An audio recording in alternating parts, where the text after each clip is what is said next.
Hello and welcome back to my channel. I wanted to make an update video today because it's been a while since my last post.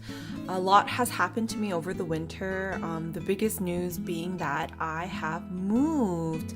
It's been a whirlwind and a little crazy, a little stressful, but overall really something that I've been looking forward to for a while. So I'm very happy to say that I finally moved into my new home and that I plan to be here for a long time. But of course, along with moving comes with different light situations. And so since the move, I've had to kind of figure out a new home for everybody, a new lighting situation for everybody, and new groupings and all the little details and headaches that come with the move. So I've just been kind of working on that. They're still finishing renovations even while I'm living in my new home.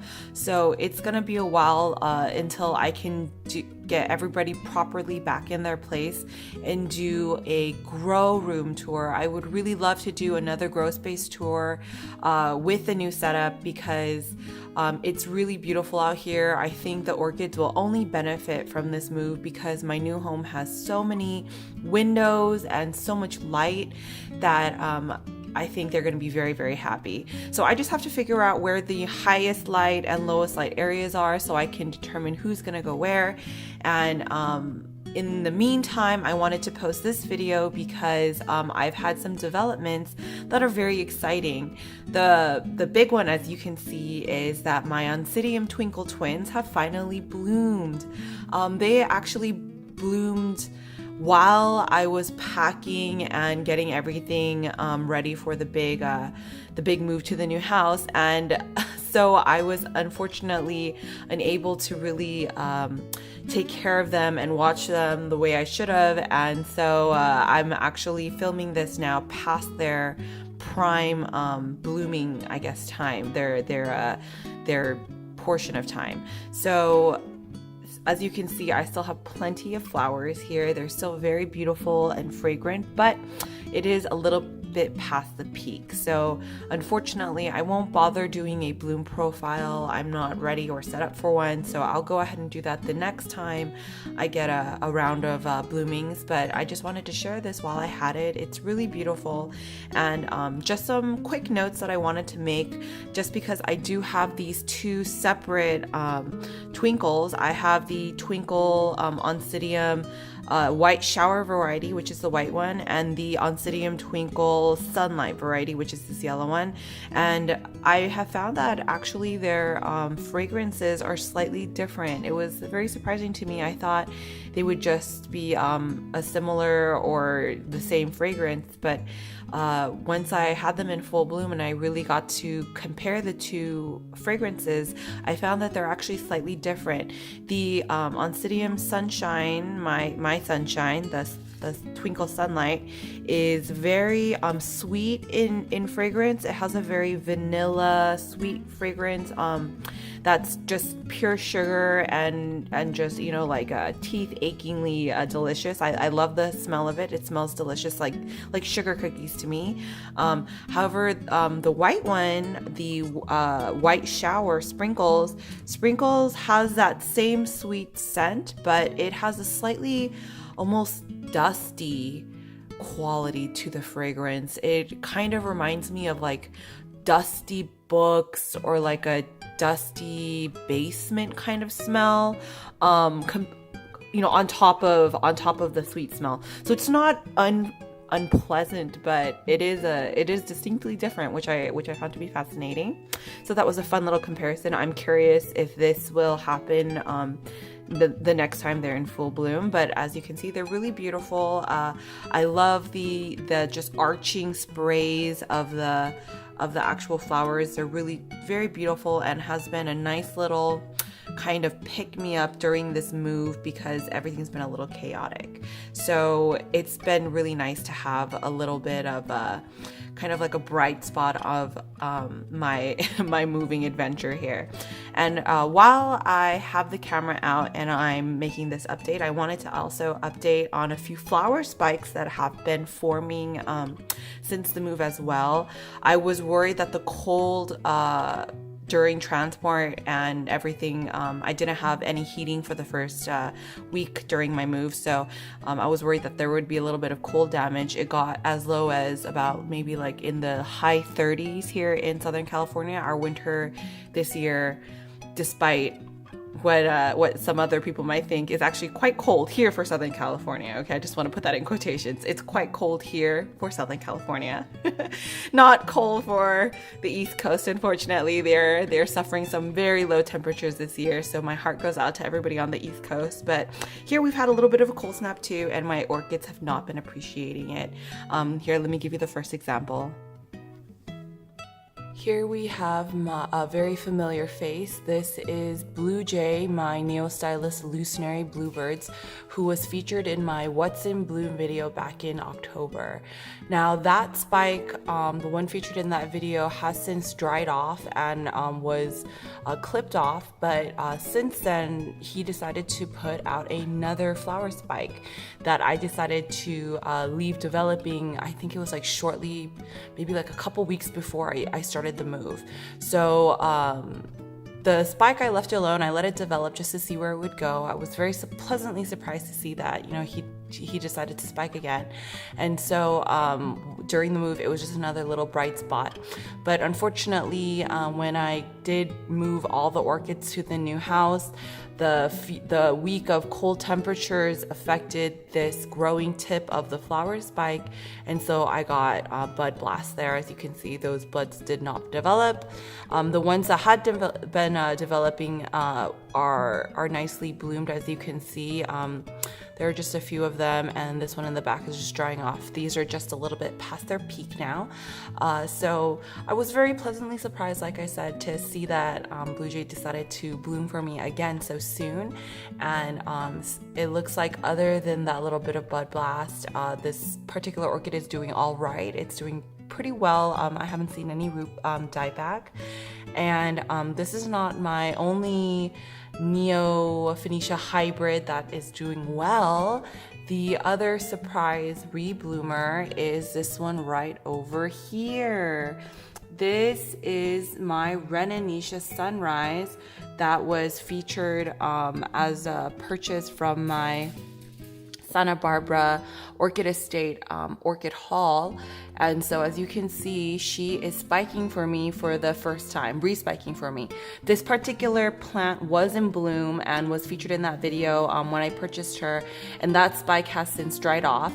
And so she's just been developing her vegetative growth in her roots. And so she decided to spike for me I want to say also right around the time that Blue Jay started spiking for me. So I let her develop the spike, and unlike Blue Jay, she actually seems to be doing okay with the cold. I think she's a little bit more hardy. The Renanisha is anyways, as opposed to the Neo Stylist. So the spike is developing well. I see no signs of bud blast. The buds are getting bigger every day. And hopefully with this new location here on the window, she will do just fine. This one is Cielo. This particular plant is Cielo. I had two of them, Cielo and Camino, who's right over here. Camino is a little bit younger of a plant, so she won't be spiking for me for a little while yet. But Cielo, as you can see, is quite a bit bigger and is putting up its first respike. So that's very exciting. I'm very happy to see that. And finally, last but not least, this is just the perfect timing for my Phalaenopsis respikes, since it is winter here and the temperatures have dipped enough that the spikes have been triggered. So two of my Phalaenopsis are doing well enough to put out some brand new flower spikes, I'm glad to say. These orchids are now kind of in a little bit lower light situation than they were when they first spiked. So I am going to be watching out to see how the buds develop. Hopefully it won't be any issue, but let's go ahead and take a closer look over here. Princess, who is a Peloric no ID, is putting out this really beautiful little flower spike here. As you can see, I see some buds developing on this end here. And right over here, I have Bora. Bora is another Peloric no ID Phalaenopsis.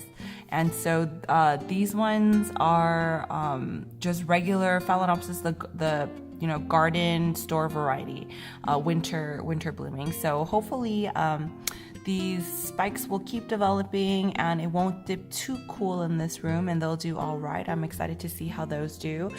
They were both Peloric when I purchased them.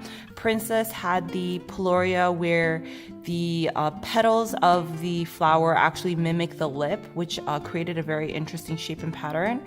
And Bora had the Peloria version of where the petals mimic the lip in that it stays closed. The whole petal, both petals stay enclosed around the lip, so the flower ends up looking very similar or reminiscent to like Cassidy flowers. So I quite like that kind of Peloria as well. It's very beautiful. I'm wondering if that's a stable gene, and if it is, that would be fantastic because I would love to see them on these flowers again. This will be a very informative respiking this year. Their very first respikes for both Princess and Bora. Alright you guys, that's the end of my update video. I just wanted to go ahead and share these little developments. I just wanted to also add at the end of this video that unfortunately, as well as some of these orchids have been doing, I did have a few losses here and there. I have approximately 100 orchids. That is kind of the number that I want to keep my orchid collection at, since that is what I deem to be an amount that I can actually take care of on a day-to-day basis without letting some of the other plants in my life suffer. So I wanted to go ahead and just add that I did have a few losses. I lost my Luna, which was a Brassavola cordata. That one did not survive the move. That plant was already kind of sick to begin with and didn't have a great root system, so the sudden cold snap definitely did not help that particular plant. Also, I lost a couple of Phalaenopsis that weren't doing well. I lost, let's see here. I also lost Bazooka, who it was my very first Tolumnia that was featured in a bloom profile video. So that's the last that we'll see of Bazooka, unfortunately. Very suddenly started yellowing all her fans and her leaves. She did try to save herself by putting out a new growth that also ended up just yellowing and dying off. I really don't have an explanation for that one. I thought she was doing very well. She had a good enough root system that she decided to flower, but unfortunately she did not recover. Maybe that was her last little leg there. And another big loss was unfortunately my very first Ivanagara apple blossom. That the variety was Golden Elf Eris. Eris unfortunately had a very bad mealybug and scale outbreak. I want to say maybe it was just like that soft scale, because I'm not sure if it was mealybugs. I don't think it was. Maybe it was just the female and male version of the scale that I was seeing. But unfortunately, I do believe she had this infestation to begin with when I got her. I did notice a bit of fuzzy sort of like carcasses, I guess, like for lack of a better word, like the dead shells of like bugs in her between her leaf nodes, but they never developed into anything until summertime when the weather got warm enough that I had a little bit of an outbreak. And unfortunately that outbreak spread to my Myrmecatavola, or formerly known as Richara Francis Fox, who is currently in ICU, who is just now recovering from this infestation. She made it through into 2 divisions now. She's no longer one plant.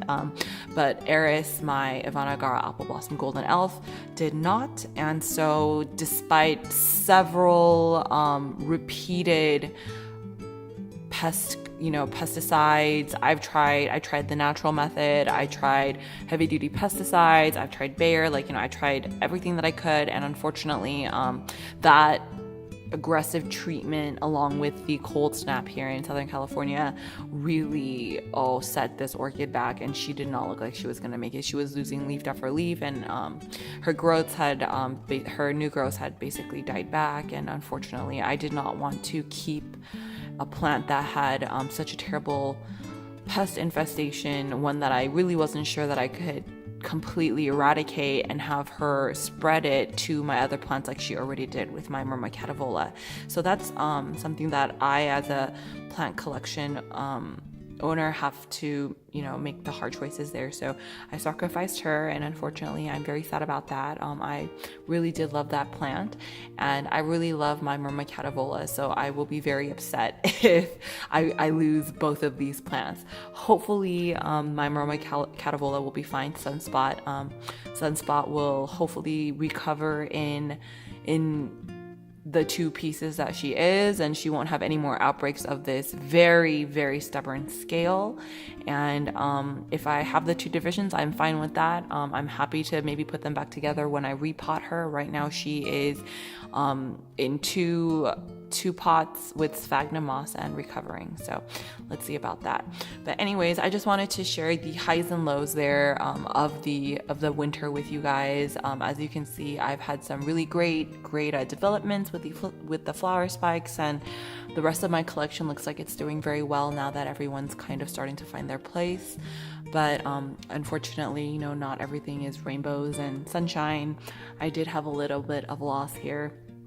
Overall, I lost 5 orchids, so that was really hard for me. I was very sad to see them go, and to have this move be like the kind of trigger for it was just really unfortunate. But there you go. I hope you guys enjoy your days, and that you guys can show the plants that you guys have the love it needs to bloom for you. Until next time, bye.